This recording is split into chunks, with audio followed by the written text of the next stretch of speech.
Hello everyone, I am Hemant Dhanuka and welcome to my channel. So today we will be discussing code 46665D problem, maximum distributed tree, and it's very good problem.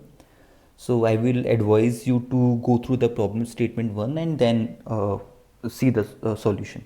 First try it and उसके बाद इसका solution देखना. Okay.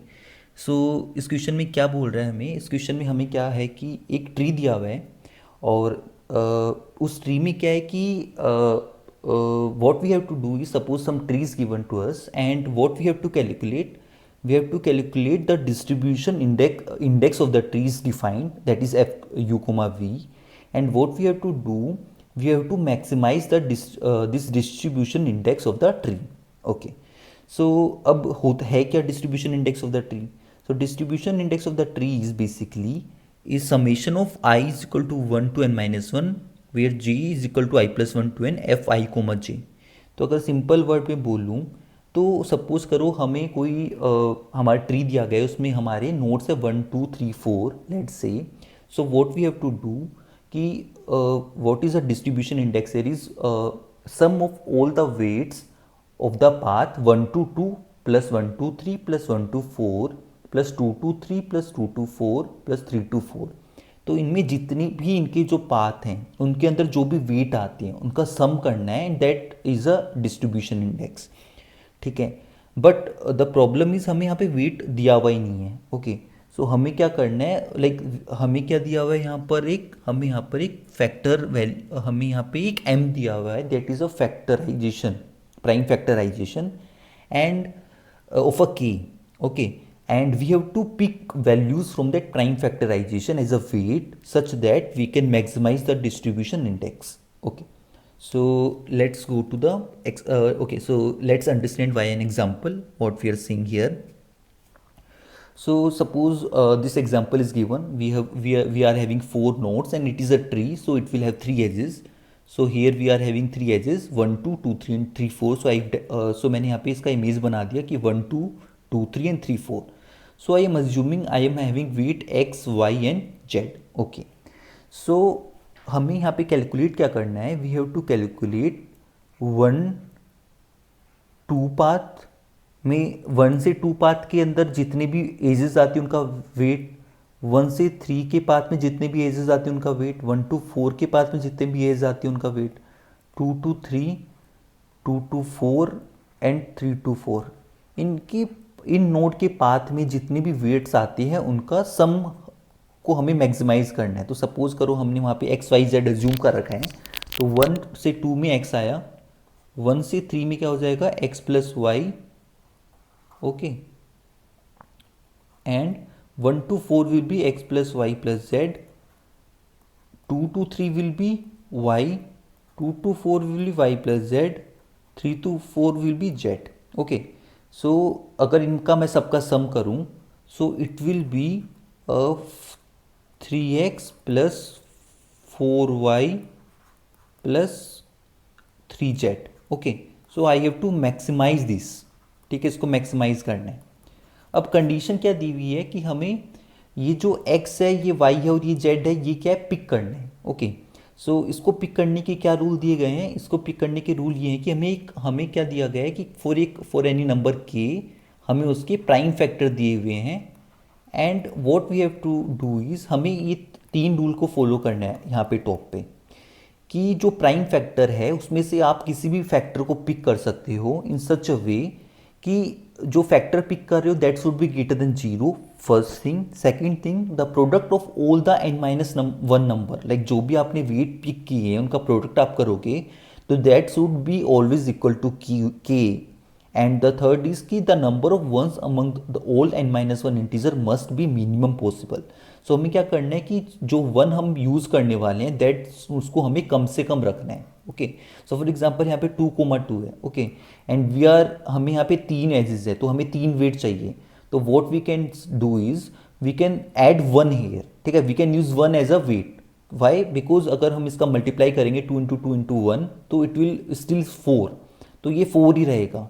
So we are not changing the value of k. So here k is 4 2,2 and if we add 1 also, so still it will be 2 into 2 into 1, it will be 4. so it is not making any difference. One more thing we can do is like we can do 4 comma 1 comma 1, ठीक है, but we cannot pick this option because here number of ones is 2, but in the option 2 comma 2 comma 1 number of 1 is only 1, so we will go with this option. Okay, so okay, so we got this thing 3x plus 4y plus 3z. अब मेरे को इसको maximise करना है. Maximise कैसे कर सकते हैं? What we can do is कि जो ये y की वैल्यू है, ठीक है, what we can do is ये जो y की वैल्यू है इसके आगे 4y है, तो इसके आगे सबसे बड़ा कांस्टेंट है, तो what we can do is कि y को सबसे बड़ी वैल्यू साइन कर देते हैं. तो biggest value we have is true, तो y को 2 दे दिया. देन 3 है दोनों का, तो 3 इसको किसी को भी दे दिया, जेड एक्स और जेड, एंड जेड को 1 असाइन कर दिया. So if I solve this, so it will be 3 into 2 will be 6, 4 into 2 will be 8 and 3 into 1 will be 3, so it will be 17. So हमारा आंसर है 17. ठीक है. So या take one more example, let me explain one more example. Suppose करो कि यहाँ पर हमें जो 2,2 दिया गया है that is m is 2,2. Instead of that let's assume कि हमें जो m दिया गया है, लेट्स से हमें 2,3,5 दिया गया है, let's say, and let's say 7. Okay, 2,3,5,7 हमें ये दिया गया है. और सेम सपोज करो कि we are using the same thing. What I am saying कि इंस्टेड ऑफ 2,2 हमें जो यहाँ पे फैक्टर दिए गए हैं, let's assume that is 2,3,5 let's say, ठीक है, and this for the same equation. So when we are doing in this way, so we are getting the equation as a 3x plus 4y. This equation we are getting 3x plus 4y plus 3z. Okay, and now we only needed only 3 out of these. Okay, ठीक है. तो अब अगर हम 3 use करते हैं, suppose करो कि हम अगर x को 5 दे देते हैं एंड y को 3 दे देते हैं एंड z को अगर मैं भी 3 दे देता हूँ, ठीक है, अगर मैं 2 को पिक नहीं करता क्योंकि 2 इज मिनिमम, तो होगा क्या? This is the wrong condition. Why? Because initially we have told कि इसका जो k है that is equal to 5 into 3 into 3 into 2 that is 90. So जो भी आप x y z ले रहे हो तो इनका प्रोडक्ट हमेशा 90 होना चाहिए. सो अगर आप यहाँ पे देखते हो तो 15 45 ही हो रहा है, तो we can not do that. तो हमें क्या करना होगा कि हमें इसका 5 3 3 2 से what we can do, we can merge these two value, ठीक है, we can merge these two highest value. So what we can do 15, 3, 2.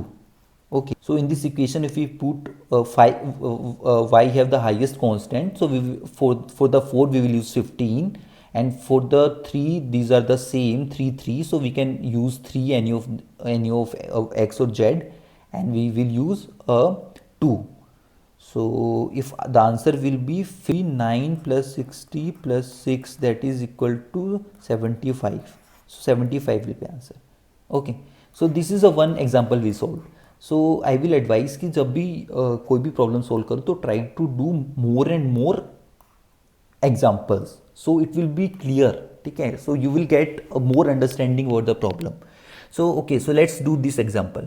Okay, so it is a similar example and we have given a tree, ठीक है, जिसमें 3 4 के बीच में एक edge है, 1 3 के बीच में एज है, 3 2 के बीच में एक एज है, and this is a 3 2 edge a prime factor is given. Okay, so here again we required we have 3 edges, so we will be required 3 values. So what we will do, 3 2 1 we will use this thing. Okay, so we will add 1, क्योंकि 1 add करने से अभी भी जो इसका जो product है that is still 6, so it is, so we can add 1. ठीक है, one option is we can make it 6, 1, but what it will be here, यहाँ पे 2 1 हो जाते हैं, लेकिन हमें कम से कम 1 लेनी है. So this option we have to pick. Okay, all right. So अगर इसमें मैं सेम चीज़ अगर आपको करके दिखाऊं कि नंबर ऑफ 1 to 2, ठीक है, 1 to 3 path, 1 to 4 path, 2 to 3 path, 2 to 4 path, and 3 to 4 path. Okay, so similarly 1 to 2 is x, 1 to 3 is x plus y. Okay, so this example is basically 3, 4 Okay, so what I have done is 1 comma 3 3 comma 2 and instead of 3 we are using here 1. ठीक है, 1 comma 4. So yeah, so this is 1 4, 1 to 4 is z, 2 to 3 is what, y, 2 to 4 is equal to y plus x plus z and 3 to 4 is equal to x plus z. So सम कितनी x हो गई, तो 4x, कितनी y हो गई, 1 2 3, 3y, how many z, 1 2 3 4, 4z. So it will be equals to 4x plus 4z plus 3y. Okay, so what values we have, 3 2 1. So जो highest है उसको हम हाईएस्ट वैल्यू देंगे, हाईएस्ट वेट देंगे ताकि हम इसको मैक्सिमाइज कर सकें. सो इट विल बी x की वैल्यू 3, z की वैल्यू 2 एंड y की value 1. So it will B 12 plus 8 plus 3. So it will B 23. Okay, अगर मैं इसकी वैल्यू सपोज करो कि इस ऑर्डर में नहीं देता, 3 to 1 में नहीं देता, कि जिसको अगर मैं सपोज करो कि जिसकी सबसे कम है यहाँ पर, जिसकी वैल्यू सबसे कम है 3y, इसको मैं सबसे बड़ी वैल्यू दे देता हूँ लेट्स से. तो यहाँ पे मैं y की वैल्यू रख देता हूँ 3, इसकी 2, इसकी 1. So what will be the output, 4 plus 8 plus 9. So it is 21. So which is smaller than 23. So the best way is to give जो मैक्सिमम जिसकी आगे मैक्सिमम कांस्टेंट है उसको हम मैक्सिमम वैल्यू देते हैं. In the same way we will follow.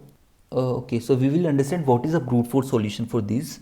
तो हमने जैसे अभी हमने ऊपर डिस्कस किया तो उससे हमें समझ में आ रहा है कि अगर मैं 1 से 2 का बात अगर निकाल लूँ इन ट्री ट्रैवर्स करके, तो उसमें आई विल सी कि कौन कौन से एजेस आ रहे हैं. ठीक है, सिमिलरली 1 to 3 का पाथ ट्रैवर्स करूंगा, 1 to 4 करूंगा, फिर 2 to 3, 2 to 4, फिर 3 to 4. तो ऐसे मैं हर का पार्ट ट्रैवर्स करूंगा. तो अगर आप इसकी अगर कॉम्प्लेक्सिटी देखो तो 1 से मैं अगर 2 करूंगा, 3 करूंगा, 4 करूंगा, तो in worst case it will take n time. Okay, so for each node it will take n square. So for all, ठीक है, फॉर n, ठीक है, for n it will take n time. So it will be total n into n square. So it will be n cube.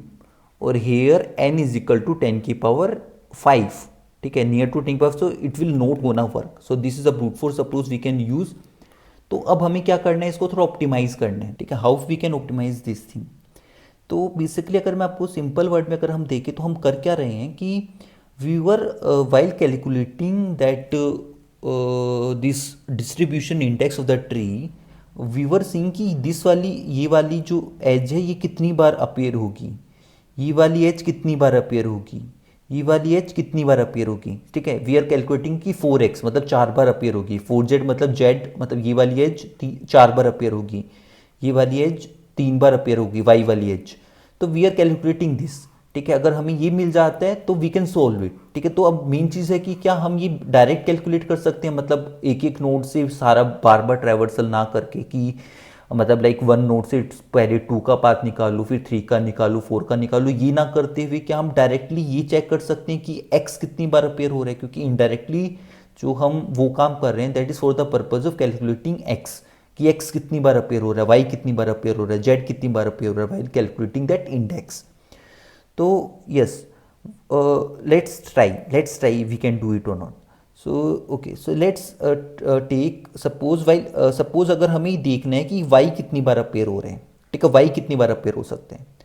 तो अगर आप देखो कि क्या हम अगर हम इसको अगर 2 पार्ट्स में डिवाइड कर दें, ठीक है, तो इफ मैं बोलूँ कि इस तरफ 2 है, ठीक है, और इस तरफ के अगर मेरे को नोट पता हो कि 314, मतलब इस एज की एक तरफ तो 2 है और दूसरी तरफ 314 है, तो क्या मैं इससे ये बोल सकता हूँ कि ये वाली एज कितनी बार रिपीट होगी. अगर आप देखो एक बार इसको रन करके, तो एक बार जब 1 से 2 में जाएंगे तब आएगी, एक बार हम 2 से 3 में जाएंगे तब आएगी, एक बार 2 से 4 में जाएंगे तब आएगी. नेक्स्ट का देखते हैं कि ये वाली एज कितनी बार अपेयर होगी. सो जब हमने देखा तो y इज अपेयरिंग 3 टाइम्स. क्या हम इसको डायरेक्ट पता कर सकते हैं. तो अगर हम देखें कि इसके इस तरफ 2 एलिमेंट हैं और इसके इस तरफ भी 2 एलिमेंट हैं इस एज के, तो अगर आप देखो तो ये कब अपेयर होगा, जब 2 to 4 वाला पाथ होगा. ठीक है, या 3 to 4 वाला पाथ होगा, या फिर 1 to 2 वाला पाथ होगा, या 1 to 3 वाला पाथ होगा. सो it will B appear 4 times. So it is basically कि एज के एक मतलब जो भी एज है तो इसके इस तरफ कितने नोड्स हैं इनटू इसके इस तरफ कितने नोड्स हैं. तो आपको क्या करना है इन दोनों नोड का मतलब सपोज लेट्स अज्यूम कि इस तरफ ए नोड्स हैं इस तरफ बी नोड्स हैं तो आंसर विल बी इस ये edge this edge will be repeated repeating will this edge will be repeated A into B times. Okay. Okay, so let's try on some other example. This thing what I'm trying to say. Okay, so take this example. Let's calculate कि for this edge. ठीक है, let's calculate for this edge कि ये edge कितनी बार repeat होगी. तो अगर मैं बोलूँ कि इसके इस तरफ एक एलिमेंट है इसके इस तरफ अगर मैं देखूँ तो 1 2 3 4 5 6 6 एलिमेंट हैं. ठीक है, तो ये वाले सब ट्री में 6 एलिमेंट है और इस वाले ट्री में एक एलिमेंट है. तो अगर हम देखें तो मैंने बताया कि it will be A into B. So it will be 1 into 6. So 6. अगर आप इसको अगर आप देखोगे कि 5 है लेट्स सी कि 6 बार हो रहा है नहीं हो रहा. तो सपोज करो 1 से 5 में जाना हुआ तब एक बार होगा. 2 to 5 में जाना हुआ तो ये ऐसे होके जाएगा तो इसी पास से होके गुजरेगा. 3 to 5 में जाना हुआ तब भी होगा. 4 to 5 में जाना हुआ तब भी होगा. 5 to 6 में इधर जाना हुआ तब भी होगा एंड 5 to 7 में जाना हुआ तब भी होगा. तो वी कैन से कि 6 बार आ रहा है. Okay, so I can say कि 1 to 5 वाली जो एज है that will be appeared 6 time. Okay, 1 to 6 वाली एज कितनी बार अपेयर होगी. तो अगर सेम इसको अगर मैं दो पार्ट में डिवाइड कर दूँ दो सब ट्री में डिवाइड कर दूँ तो इस साइड 2 नोड हैं और इस साइड है 5 नोड. तो I can say it will B 2 into 5. तो इट विल बी 1 to 6 जो होगा दैट विल बी 10. सपोज करो कि if you take any part. ठीक है, लेट्स से ये वाला पार्ट. ठीक है, तो हमें देखना है ये कितनी बार रिपीट हो रहा है. तो अगर आप देखो तो इसके इस तरफ कितने 2 नोड हैं और इसके इस तरफ कितने नोड हैं 1 2 3 4 5 नोड हैं. ठीक है, और इसके इस तरफ कितने 2 नोड हैं. तो जनरली अगर आप देखो तो ये जो 1 है. ठीक है, तो अगर ये देखो कि अगर मेरे को 1 से 2 में जाना हुआ या 1 से 3 में जाना हुआ या 1 से 4 में जाना हुआ या 1 से 6 में या 1 से 7 में तो ये जो 1 है इट इज़ कमिंग 5 टाइम. ठीक है, 5 यूज़ हो रहे हैं. और इस 5 का भी अगर आप देखो तो ये भी क्या होगा 1 से अगर आप देखते हो तो 5 बार जा रहा है. अगर आप 5 के थ्रू देखोगे तो इट विल बी लाइक अगर मेरे को 5 से 6 में जाना हुआ या 5 से 7 में जाना हुआ या फिर मेरे को 2 से 5 में जाना हुआ 3 से 5 में जाना हुआ या 4 से 5 में जाना हुआ तो इट विल अगेन 5. तो बेसिकली आप अगर आप देखो तो इट विल बी 5 and 5. तो 5 + 5. तो इसको मैं बेसिकली लिख सकता हूँ कि ईच के लिए क्या रहा है हर नोड के लिए इधर वाले नोड. ठीक है, 5 नोड है तो 5. तो आई कैन राइट 2 इंटू मतलब 2 नोड हैं उस सब ट्री में तो 2 इंटू इस वाली सब ट्री में कितने हैं 5 तो इट इज़ 10. ओके, सो इस तरह से हम निकाल सकते हैं. अगर मेरे को डायरेक्टली मैं बता पा रहा हूँ. ठीक है, बस मेरे को क्या कैलकुलेट करना है कि मेरे को ये बताना है कि इस एज के इस तरफ कितने नोड हैं और इस एज के इस तरफ कितने नोड हैं. ठीक है, सपोज अगर हम देखते हैं कि 6 to 4 वाली जो एज है वो कितनी बार अपेयर हो रही है. तो अगर मैं देखूँ तो 6 के इधर वाला पार्ट एंड 4 के इधर वाला पार्ट. तो 4 के इधर केवल एक ही नोड है और 6 के उधर कितने नोड है 6 नोड है. तो it will be 1 into 6 that is 6. Similarly 6 to 3 अगर निकालना हुआ तो ये कितना हुआ 6 to 3. तो यहाँ पे इसके इस तरफ 3 नोड हुए 4 नोड हुए और 3 के इस तरफ 3 नोड हुए तो it will B 4 into 3 that is 12. Similarly 4 3, 2 अगर मेरे को निकालना है तो it will be what 1 into 6 that is 6 and 3 to 7 अगर मेरे को निकालना है तो it is appearing how many times it is appearing again 6. सो अब ये हमारे पास आए तो हमें क्या करना है हमें ये 7 5 अगर ये 4 ही दिए गए हैं और हमारे पास एज कितनी है 6 तो हमें क्या करना होगा एक्स्ट्रा 1 ऐड करने पड़ेंगे. अब सेम मैंने आपको जो कंसेप्ट बताया था कि व्हाट वी कैन डू कि जो सबसे ज़्यादा कॉन्स्टेंट है उसको सबसे बड़ी वैल्यू असाइन करेंगे. सो यहाँ पे जो सबसे बड़ी वैल्यू है 12 तो 13 को कितना असाइन करेंगे 12 असाइन करेंगे. उसके बाद सबसे बड़ी वैल्यू है 10. ठीक है, 10 को क्या असाइन करेंगे 7. हमें क्या करना है मैक्सिमाइज करना है. ठीक है, अब 6 6 6 है तो कोई फ़र्क नहीं पड़ता. इस 6 को 5 दे दिया इस 6 को 3 दे दिया और बाकी के दोनों 6 को 1 दे दिया. ठीक है, तो ऐसा हम कर सकते हैं. तो तो इसका अप्रोच बेसिकली यही है कि आपको क्या करना है कि हमें कोई भी ट्री दिया हुआ है तो हम उसको किसी भी रूट उस ट्री में किसी भी नोड को रूट नोड मान लेंगे, लेट्स से, ठीक है, this is given 6 and let's say 5, okay, let's say 7 9, ठीक है, कुछ भी दिया हुआ है। तो आप क्या करो, आपको क्या करना है, आप क्या करो कि लेट्स से कि ये ट्री है, ओके, एंड अब मैं आपको बता रहा हूँ कि हाउ यू विल कैलकुलेट कि सपोज इस एज में मेरे को निकालना है कि कितने, इस तरफ कितने हैं, इस तरफ कितने हैं। तो आपको क्या करना है, ये वाली सब ट्री में कितने नोड हैं, 3 नोड हैं। अगर इस तरफ 3 नोड हैं तो टोटल इस तरफ कितने नोड होंगे, टोटल -3 नोड। तो it is a kind of 6 node आ गए। तो बेसिकली अभी ये आपका जो प्रॉब्लम है वो ये सब पार्ट में डिवाइड होगी। Problem task 1 is you have to calculate each sub tree में कितने नोड हैं, okay, and got it. Like जैसे हम रिकर्सिव कोड लिखते हैं तो वैसा हम रिकर्सिव कोड लिख सकते हैं।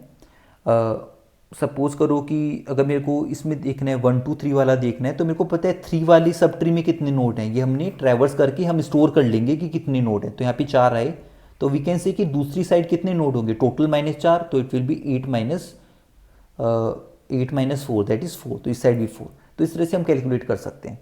तो हमें क्या करना है कि we have to first task इस नोड में कितने मतलब वी हैव टू कैलकुलेट कि ईच सब ट्री में कितने नोड हैं। Second thing we have to calculate is कि अगर हमें ये पता चल गया कि कितने नोड हैं हर सब ट्री में, तो हम क्या कर सकते हैं, हम डायरेक्टली बस अगर हमें पता है तो दूसरे वाले का निकाल दिया एंड दोनों को मल्टीप्लाई कर दिया, ठीक है। तो हम लाइक अगर हमें देखना है कि ये कितनी बार अपेयर हो रहा है तो 4 × 4 16, ये देखना है तो 3 × 5 15। सिमिलरली मतलब हर का हम ऐसे ही कैलकुलेट कर सकते हैं। मतलब बेसिकली ये सिंपल डीएफएस का कोड आपको लिखना पड़ेगा। पहले आपको हर सब ट्री में देखना होगा कितने, उसके नीचे कितने नोड्स हैं, एंड उसके बाद आप उसका दूसरा पार्ट है एज का, वहाँ पे आप डायरेक्टली टोटल माइनस नोड को माइनस करके कैलकुलेट कर सकते हो, ठीक है। और इसमें एक चीज़ जो ट्रिकी चीज़ है कि लाइक सपोज करो कि आपने जब निकाला तो लेट्स से आपकी इक्वेशन समथिंग बनती है 6x + 10y + 9z + 12p + something all this thing, हाँ। तो ये बना, तो हमें पता है कि सपोज करो 2 सिनारियो हो सकते हैं। एक चीज़ की जो m है, मतलब हमें जो प्राइम फैक्टर दिए गए हैं वो that is smaller than number of edges, ठीक है, that is smaller than number of edges. अगर फैक्टर जो हमें दिए गए हैं, ठीक है, अगर factor is number of factors जो हमें दिए गए हैं दैट इज स्मॉलर और इक्वल टू एजेस, ठीक है। सो एजेस कितनी होती है, -1 होती है ट्री में। अगर ये स्मॉलर हैं तो हम क्या करेंगे, 1 यूज़ करेंगे एक्स्ट्रा, ठीक है। एक केस क्या हो सकता है कि सपोज करो कि एक केस क्या हो सकता है, दूसरा वाला केस कि सपोज करो नंबर ऑफ फैक्टर हैं वो क्या है, ज़्यादा हैं। तो क्या है, नंबर ऑफ फैक्टर क्या है, ज़्यादा है नंबर ऑफ एजेस से। तो हम क्या करने हैं, हमें मैक्सिमाइज करना है। तो वॉट वी विल डू कि सपोज करो कि हमें 3 एज चाहिए थी, लेकिन हमारे पास फैक्टर है 5 3 2 and 7 let's say, okay. So what we will do कि हमें इसमें से 3 यूज़ करने थे, लेकिन अगर हम इसमें से केवल 3 पिक करेंगे तो दिक्कत क्या है कि हम उसका जो मल्टीप्लिकेशन है that will not be equal to K, ठीक है। तो हमें क्या करना है, यूज़ सारे ही करना है। तो हमें मैक्सिमाइज करना है। तो मैक्सिमाइज करने के लिए अगर हम इसको सॉर्ट कर ले 7 5 3 2, तो आप क्या करो कि जैसे इन जो एक्स्ट्रा है उनको मर्ज कर दो। तो इन दो को मर्ज करके एक बना दो, तो इट विल बी 35 3 2, तो ये 3 बन गए, ठीक है। सपोज करो कि यहाँ पे एक और होता 9, तो इट विल बी आप 9 7 एंड 5 3 2 है, तो इसमें इस तीनों को मर्ज करके एक बना देते, okay. So it will B 315 3 2, क्योंकि हमारी 3 ही एजेस हैं, तो it will give us the maximum result, okay. So या so let's this is approach. अगर मैं आपको कोड के बारे में थोड़ा बताना चाहूँ, if you want to see the code, थोड़ा सा overview and then I will share the link of this code as well. So what we are doing, scanner S, यहाँ पे टोटल केसेस हैं, यहाँ पे हमने इनपुट लिया है and what we are doing here is we are creating a tree, मतलब यहाँ पे हमने एजेस का इनपुट लिया और यहाँ पे हम we will storing as a tree structure. And यहाँ पे हमने जो भी हमें प्राइम फैक्टर दिए गए हैं उनका हमने इनपुट लिया, प्राइम फैक्टर लिस्ट के अंदर हमने ऐड कर दिया। So I have created a function find child tree node count. तो बेसिकली व्हाट इट डज कि हर ट्री के कितने हर हर सब ट्री में कितने नोड है वो काउंट करता है। तो it is kind of basic DFS code which I have written. तो अगर आपको ओवरव्यू अगर देखना है तो it is a basic DFS code which I have written. जिससे होता क्या है कि हमें रिकर्सिव कॉल है जिससे हमें क्या पता चल जाता है कि उसके चाइल्ड नोड में टोटल चाइल्ड सब ट्री में कितने नोड हैं। ठीक है, तो we for that we have written this find child tree node count. और इससे जितना जो भी डेटा आ रहा है तो I am storing that data into this child count DP. तो सपोज करो फॉर नोड नंबर 1, तो चाइल्ड काउंट डीपी की जो 1 है that will store that data कि 1 के कितने 1 वाले सब ट्री में कितने चाइल्ड हैं। Okay, that way. So we are doing that via this thing find child tree node count. Then what we are doing, we were calculating कि मतलब अगर हमने ये निकाल लिया कि कितने कितने, जैसा हमने डिस्कस किया था कि कितने कितने चाइल्ड नोड हैं, तो आफ्टर दैट हमें क्या करना है कि अगर हमें पता है कि किसी भी नोड के एक सब ट्री में इतने नोड है, दूसरे में इतने नोड है, तो we can directly multiply. Okay, तो हम इस वाले फंक्शन के अंदर फाइंड ईच एज, यहाँ पे हम हर एज की निकाल रहे हैं कि वो कितनी बार अपीयर होगा अगर हम इसका इंडेक्स निकालते हैं। तो बेसिकली इसके अंदर हमने क्या किया है, इसके अंदर हमने कुछ नहीं किया, बेसिक एक सिंपल सा अगेन वही आपने BFS या DFS के थ्रू आप कोड लिख सकते हो उस एज को लेके। एंड आपको क्या करना है, उस एज का लेफ्ट सब ट्री का कितनी जो हमने चाइल्ड काउंट डीपी में स्टोर कर रखे हैं उससे हमें वो मिल जाएंगे कि कितने उसके नोड्स हैं। एंड जो टोटल नोड्स माइनस उससे हमें दूसरी सब ट्री उसका जो एज का दूसरा सिरा है उसके टोटल नोड्स पता चल जाएंगे। उसको हम मल्टीप्लाई करेंगे तो उस एज वो कितनी बार अपेयर हो रहा है वो कैलकुलेट हो जाएगा। So we are doing this now what I am doing, मैं इसको शॉर्ट कर रहा हूँ एज को अकॉर्डिंग टू फ्रीक्वेंसी, मतलब सबसे बड़ा नंबर पहले आ जाएगा, मतलब डिसेंडिंग ऑर्डर में। सिमिलरली प्राइमरी फैक्टर लिस्ट को मैं डिसेंडिंग ऑर्डर में कर लेता हूँ, प्राइम फैक्टर लिस्ट को। अब क्या करना है, अब एक चीज़ है कि अगर सपोज करो प्राइम फैक्टर लिस्ट है that is smaller than n-1 तो कोई फ़र्क नहीं है, then all well is good. ठीक है, तो क्या होगा, हमें एक्स्ट्रा 1 ऐड करनी है प्राइम फैक्टर लिस्ट में। ओके, अगर वो स्मॉलर है, अगर वो ज़्यादा है तो what we have to do, I told you कि हमें क्या करना है, स्टार्टिंग के जो भी एक्स्ट्रा है उनको मर्ज करके एक बड़ी वैल्यू बना देनी है। जो स्टार्टिंग के बिगेस्ट जो ज़्यादा एक्स्ट्रा वाले प्राइम फैक्टर के अंदर है उनको मर्ज करके एक बड़ी वैल्यू बना देंगे और उसको एज अ फर्स्ट वैल्यू रखेंगे। ठीक है, तो ऐसे करके हम प्राइम फैक्टर लिस्ट को अपडेट कर देंगे। And then what we are doing, यहाँ पे आपको थोड़ा सा मोड का भी ध्यान रखना होगा। And what we are doing here is basically जो भी आपकी एज फ्रीक्वेंसी काउंट जो हमने निकाली है एंड प्राइम फैक्टर लिस्ट है उसको हम मल्टीप्लाई कर रहे हैं, मतलब कि हमने उसको डिसेंडिंग ऑर्डर में दोनों को सॉर्ट कर रखा है एंड दोनों को हम मल्टीप्लाई कर रहे हैं। So this is the basic code and I will share the link of this code. And yeah if you like the video please hit the like button and subscribe this video. Thank you.